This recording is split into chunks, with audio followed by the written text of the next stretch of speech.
A documentary about the plight of migrants during the coronavirus pandemic.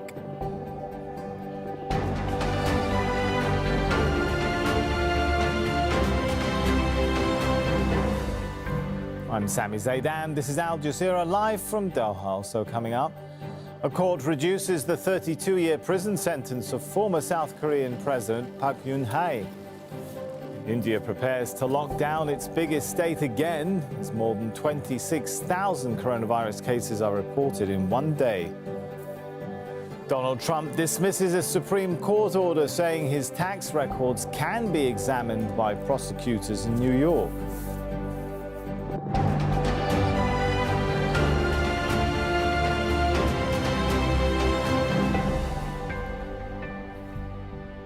Al Jazeera program makers are being questioned by police in Malaysia about their documentary on migrant workers being locked up during the COVID-19 lockdown.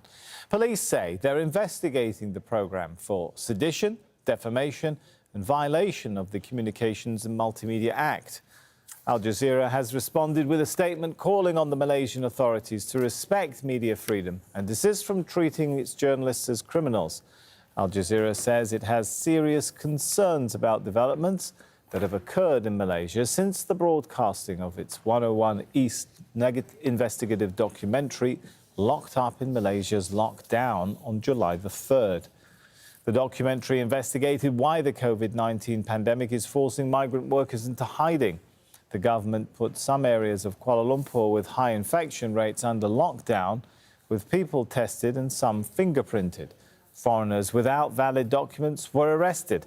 Malaysian officials and state television have criticised the report as being inaccurate, misleading and unfair.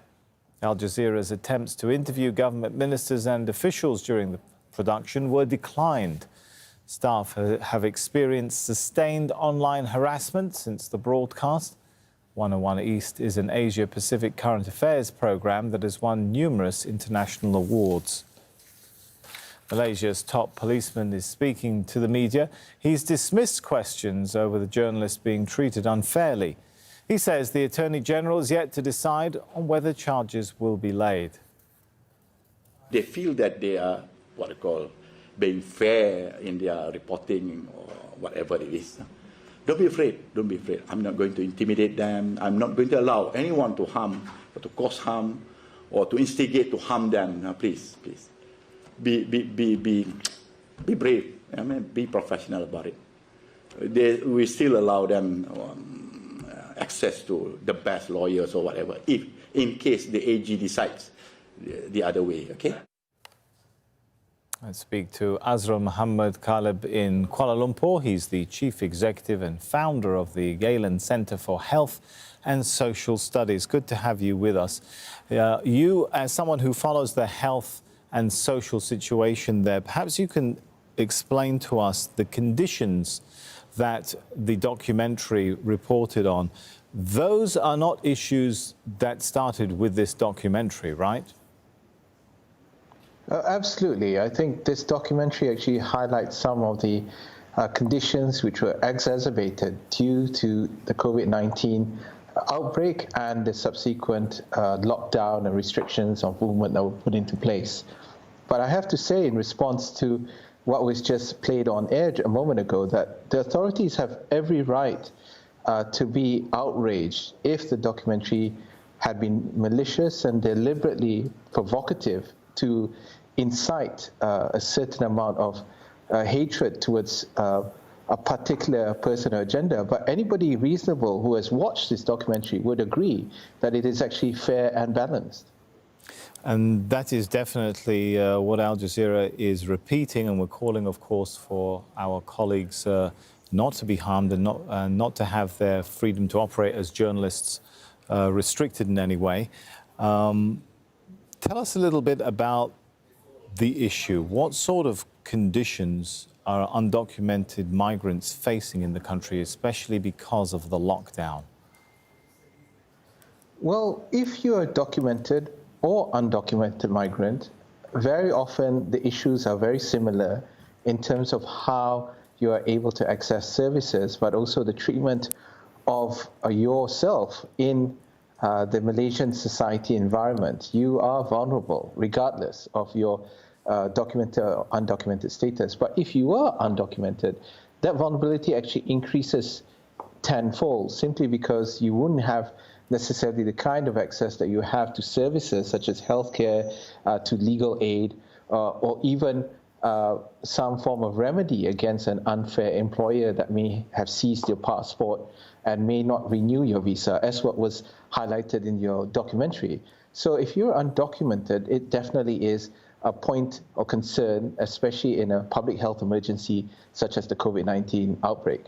How easy is it for people to talk about and raise this issue? It's clearly a sensitive issue. Well, these sort of issues shouldn't be sensitive, really. I think from a humanitarian perspective, especially when you're looking at it from a public health angle, which is basically to care and to provide care for those who are in need, we should be able to look at migrant workers as being part of the population in which we depend on their labor and they depend on us to help in allowing them to generate income for themselves and for their families. So really, this issue goes back to a much more fundamental perspective of how we look at migrant workers. And it is unfortunately extremely xenophobic at the moment, especially when foreigners are seemingly blamed for bringing this outbreak upon Malaysians. Has the public attention impacted policy at all in hopefully a positive way?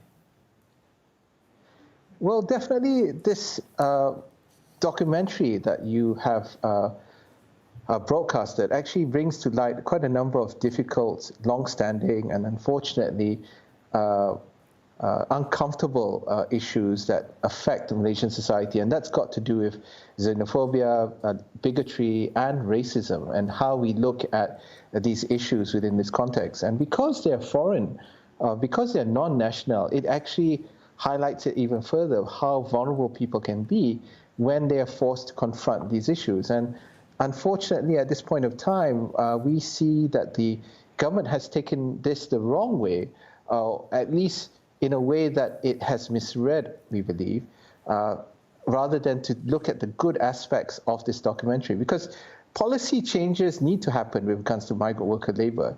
And it has yet to happen, and it's been that way for decades. But it must be emphasized here that in no way were migrant workers, if they were positive for COVID-19, mistreated. The health authorities provided the same kind of treatment, which was humane, compassionate, and equal that you would expect for a person who is Malaysian to be receiving in healthcare facilities. So when it came to that, migrant workers were taken care of. But what we were concerned about was the implementation of immigration enforcement actions during a public health emergency. All right, thank you so much for coming and sharing your experience and perspective, Azrul Muhammad Khulada. Thank you for having me. Human Rights Watch has called on the Malaysian government to stop treating criticism as a crime and repeal laws used to limit speech.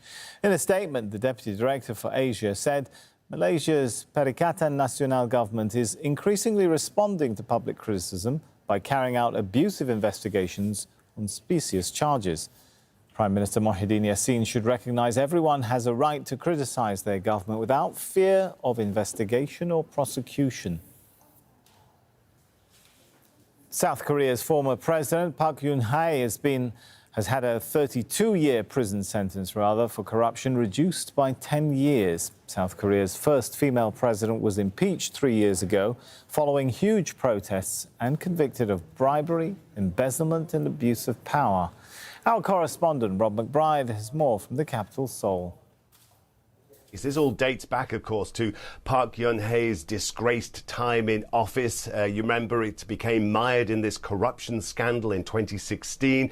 She was forced out of office early 2017, impeached and then prosecuted through the courts, found guilty on a whole range of charges of bribery, extortion, abuse of power. And in the original sentencing, she was given a very hefty 32 years total for all of these offences. Now, last year, the Supreme Court here in South Korea sent this back to the High Court, saying it wasn't happy with the way sentencing had been carried out. And there was an expectation that she could have faced actually more prison time. In fact, the prosecution was asking for it to be increased to 35 years. Well, the opposite seems to have happened, with this court now reducing the total time that she is been sentenced to for all her charges, all of her crimes in office, to 22 years, also reducing the fine she's meant to pay from $25 million to $15 million. In their ruling, the High Court judges, there's a panel of 3 judges, stated that they did not believe that she had gained financially very much from her crimes in office, and also taken into account her age. She is now 68 years of age. Even if she does serve this reduced 22 years, then she would be a very old person by the time she saw freedom again.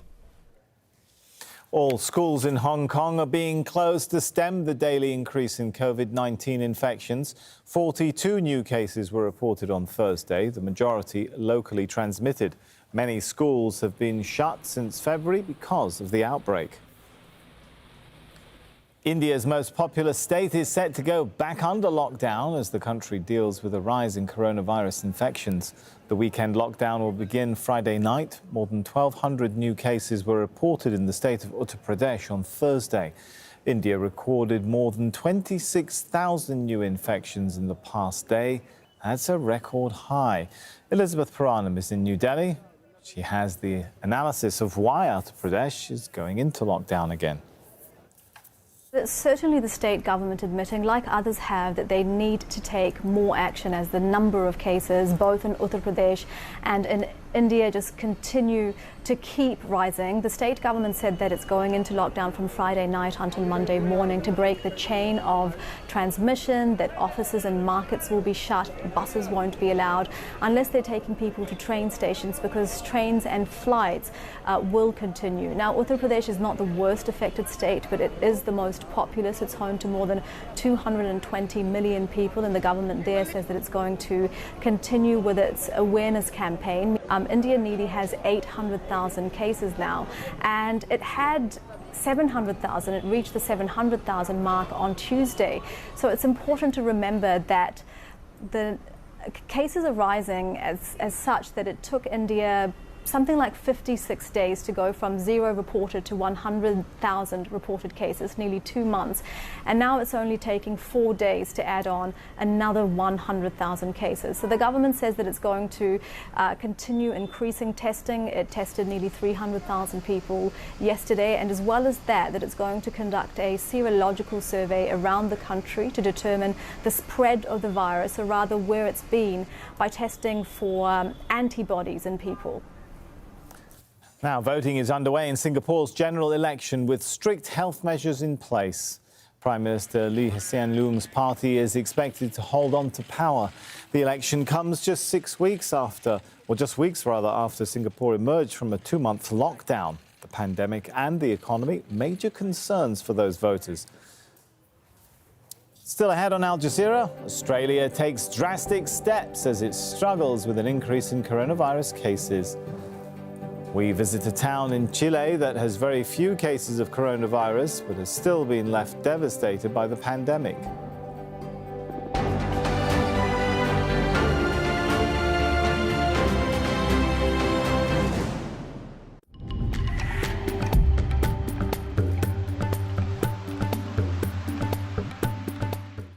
Hello, we've got plenty of heat across eastern and southern parts of Europe, but much cooler air, once again, just sliding down across from the northwest. Behind this cold front, we're going to see some wetter weather coming through. That'll sink its way down across Germany and France towards northern parts of Italy as we go on through the next couple of days. Ahead of that, we've got a few showers just around northern Italy, around the Alps. We've got temperatures touching 34 Celsius in Vienna. There's that cooler air behind our weather system.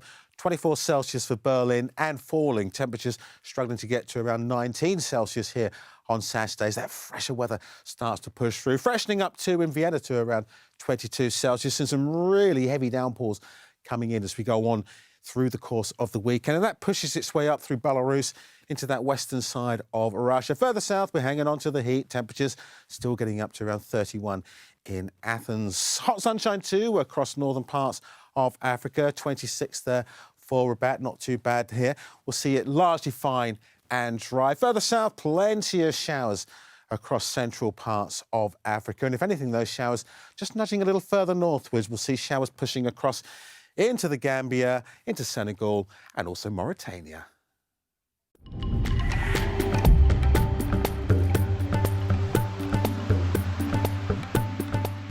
Join our global community. The COVID crisis has just slapped us in the face with lesson upon lesson upon lesson. Human health equals global health. Keeping you up to date. We want to avoid a situation where we have a human rights crisis that persists beyond the health crisis. Answering your questions. Is there dialogue or is there just nothing?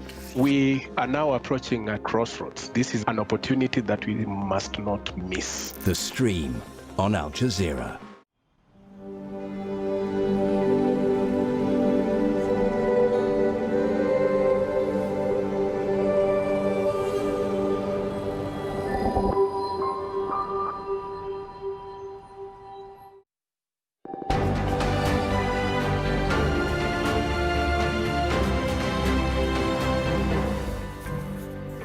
Welcome back. You're watching Al Jazeera. Time to recap our headlines now. Al Jazeera program makers are being questioned by police in Malaysia about their documentary on migrant workers being locked up during the COVID-19 lockdown. Al Jazeera denies allegations the program is inaccurate, misleading and unfair. It's urging media freedom.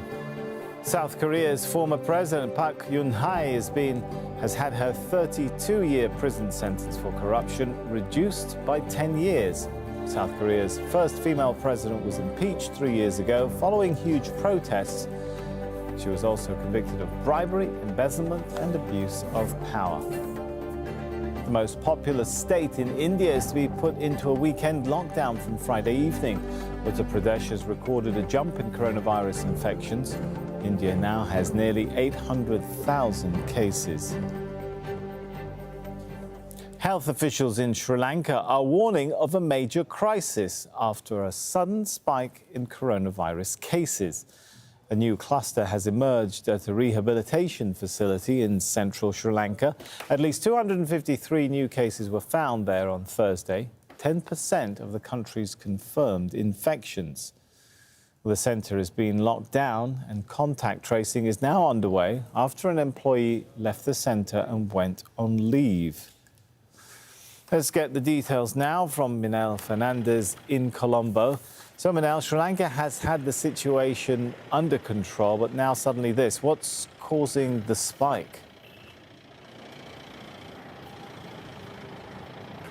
That's exactly what health authorities are trying to determine right now, Sammy. I mean, in terms of the last couple of months, the country has managed to keep a lid on the situation. At least that's what the official numbers have pointed towards. We've had just over 2,000 cases until we saw this explosion announced last night. And now this at a drug rehabilitation center out of Colombo. Basically, this all came about when an inmate at the prison facility in Colombo, when he was diagnosed as positive, and when they were tracing back, where he had been, they found that he had done a tour at this rehab facility. And now a lot of concern given the numbers. I mean, just 10% of the overall total jumping overnight. The one staff member has been found, obviously in a different town. There are 10 families we're hearing that have been put under sort of self-isolation, people that have been associating with this staff member. There were 10 members of staff from the center that we're hearing from authorities that had moved out, either gone on leave, on vacation. So now the process of finding them, having testing them and seeing what the situation is, underway. And Minel, are there concerns that perhaps the country might be heading back into some kind of lockdown or restriction?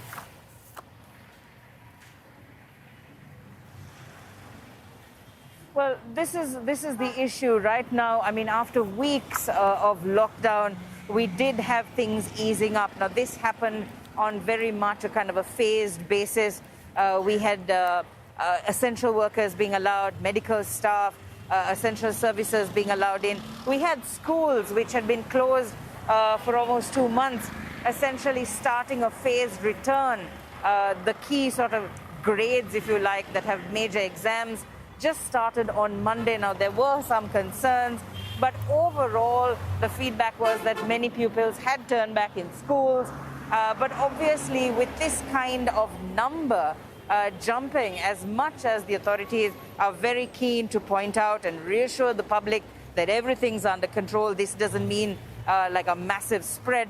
People are worried. We had some reports that even here in the capital, Colombo, you see around me, I mean, it's pretty much almost business as usual. Yes, everybody's wearing masks, but that number, the 250 number overnight, did send people scurrying into some supermarkets and shops to start stocking up just in case there might be further restrictions. So that's the kind of concern at this stage, Sami.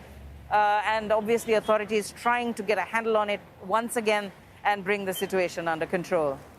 Manel Fernandez, live from Colombo there. Chile was one of Latin America's fastest growing economies. Now, 2.5 million people are out of work. One of the places struggling most is a town known for its production of traditional cooking pots.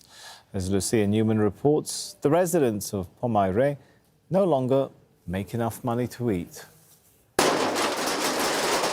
Nelson Guerrero hasn't opened his shop for months.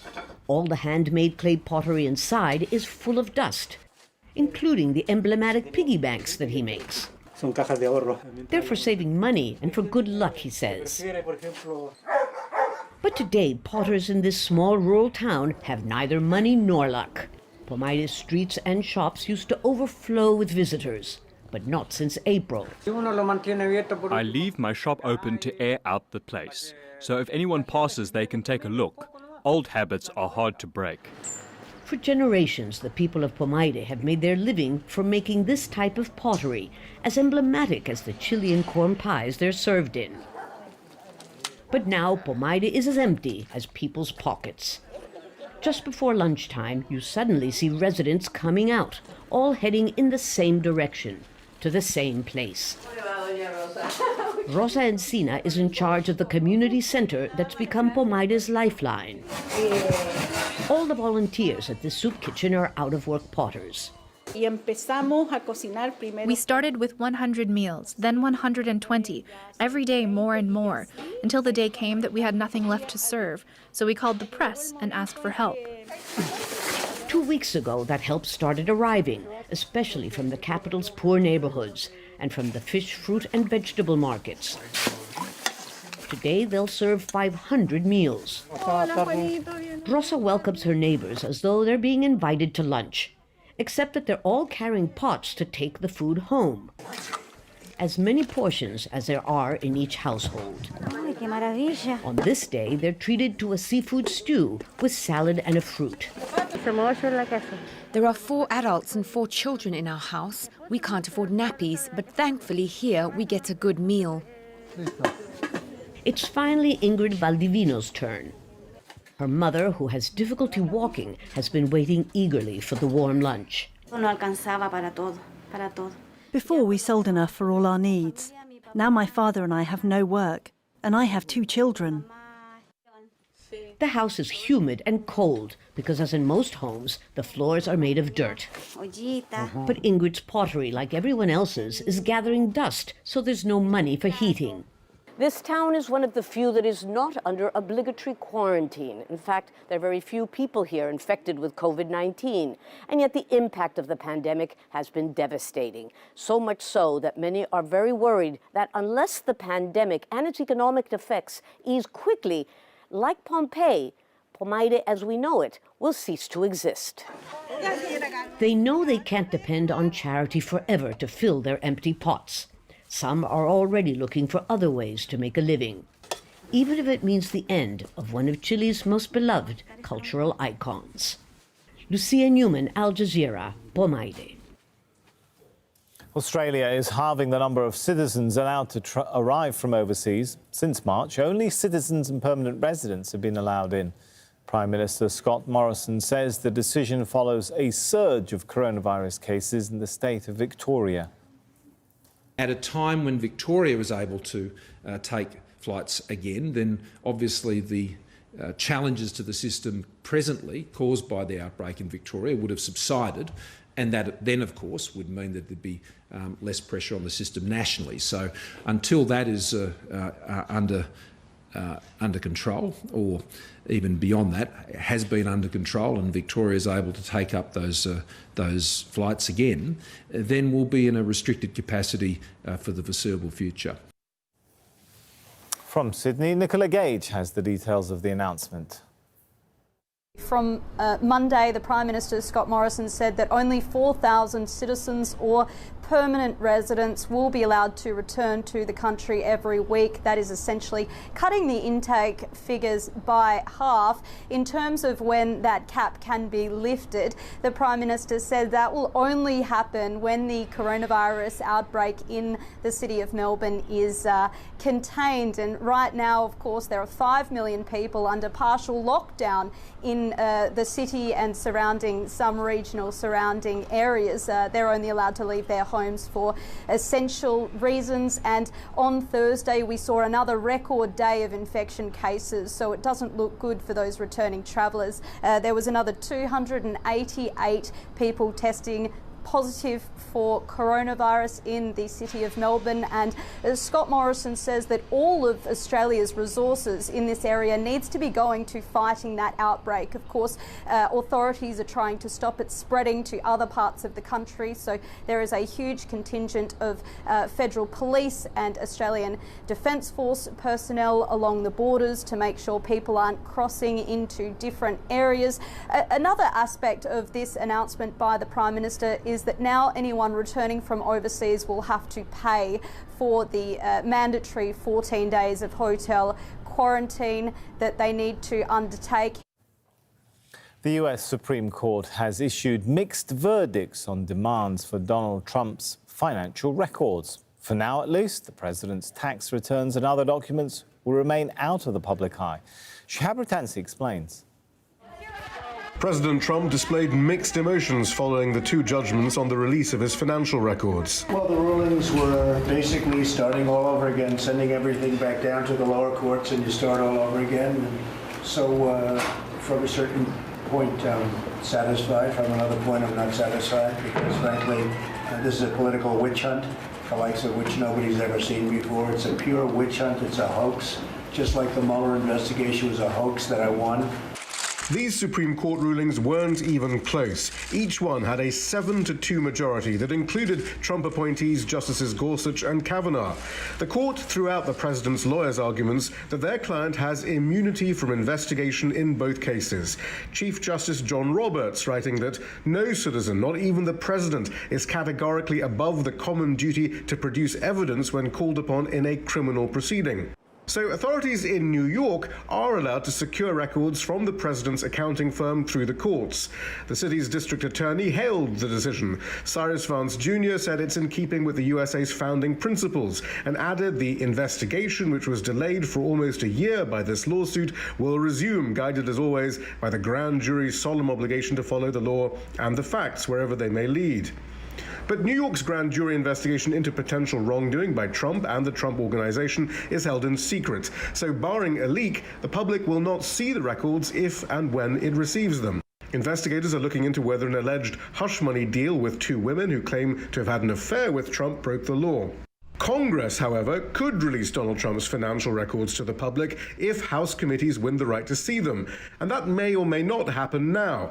But the House Speaker welcomed the justices' upholding of the principle that Congress has the right to subpoena the president. The Supreme Court, including the president's appointees, have declared that he is not above the law. The path that the Supreme Court has laid out is one that is clearly achievable by us in the lower court, and we will continue to go down that path. But the Supreme Court has enacted limitations on Congress that it will now have to meet in the lower courts, among them to prove that any information that is requested will have a direct impact on legislation. Always hanging over the issue of Donald Trump's tax records are statements like this, dating back to before the 2016 election. I'm clean, and when I release my financial statement, my decision, sometime prior to election, it will only show one thing, that I'm much richer than people even thought. Yet the president has fought their release ever since.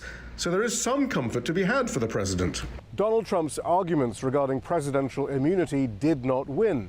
But these rulings will not result in the release of Donald Trump's closely held financial records before November's elections. Shia Britansi, Al Jazeera, Washington.